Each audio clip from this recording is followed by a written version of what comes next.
Ever built a project where everything looked fine until your codebase turned into a 3 a.m. horror movie?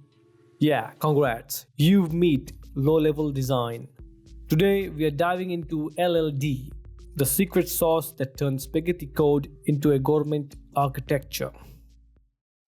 And by the way, you're watching bite-sized explanations on ScriptCodeByte. Here's the problem. Most devs jump straight into coding like, bro, I'll design later. And that later comes never. Then the code grows like a confused Pokemon evolution. From Pikachu to please help me chew. That's where low-level design comes in. You plan how your classes, objects, methods, and interactions work before they betray you. Low-level design is like building the blueprint of your application, but at the class and method level. Think of high-level design as we need a pizza app. A low-level design is we need a dough class, a sauce class, a topping interface, and a pizza builder to assemble everything. Imagine you're starting a pizza shop. High-level design says, bro, we need a kitchen, a storefront, and a delivery system. Whereas low-level design says, okay, who is doing what? We define chef class takes orders, oven class bakes pizzas, delivery class delivers pizzas, topping interface, mushrooms, olives, or pineapple if you're chaotic evil, and order manager coordinates everything. Every entity has a responsibility. Nothing is confused, unlike your mid-semester code where one class does everything, including crying. That's the whole point. Low-level design prevents the God class. The class that tries to run entire universe like it's Thanos. Let's create a tiny low-level design version of our pizza shop in Java-ish pseudocode.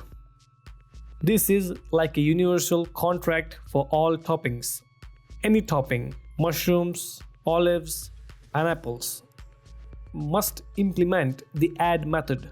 It's like saying, if you're a topping, you must know how to add yourself to the pizza. No excuses. Now, this is the mushroom topping. It says, yup, I'm a topping, and here's how I get added. So it implements the add method defined in the contract. Different toppings have different behavior, but they all follow the same rulebook. This is pizza blueprint. A pizza has dough, sauce, a list of toppings, and a method bake, which sends everything to the oven to do its magic. Think of this as your final object, the thing you're building. This is where the builder pattern comes in. Instead of cooking a pizza in one giant messy step, the builder lets you assemble it piece by piece. Like, first add dough, then sauce, then toppings, then give me the finished pizza. Each method returns the builder again so you can chain them like a fluent sentence. Pizza dot with dough, dot with sauce, dot add topping, dot build.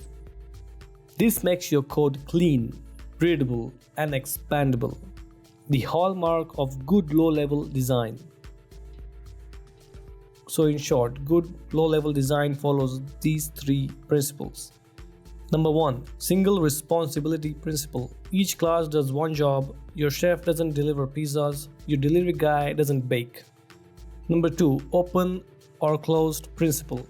Open for extension, closed for modification. You can add more toppings without breaking the existing code. And number 3. Composition over inheritance. Instead of a class, pineapple pizza extends pizza. Just add pineapple topping through composition. Clearer and less drama. Let's recap. Low-level design helps you figure out which classes exist, how they talk to each other, what responsibility each one has, and how to expand the system without crying. If you want more CS concepts explained with food, memes, and questionable life choices, hit like, subscribe, and drop your next topic in the comments below you want to see. Till then, this is Script Code Byte. See you in the next bite-sized explanation. Thank you.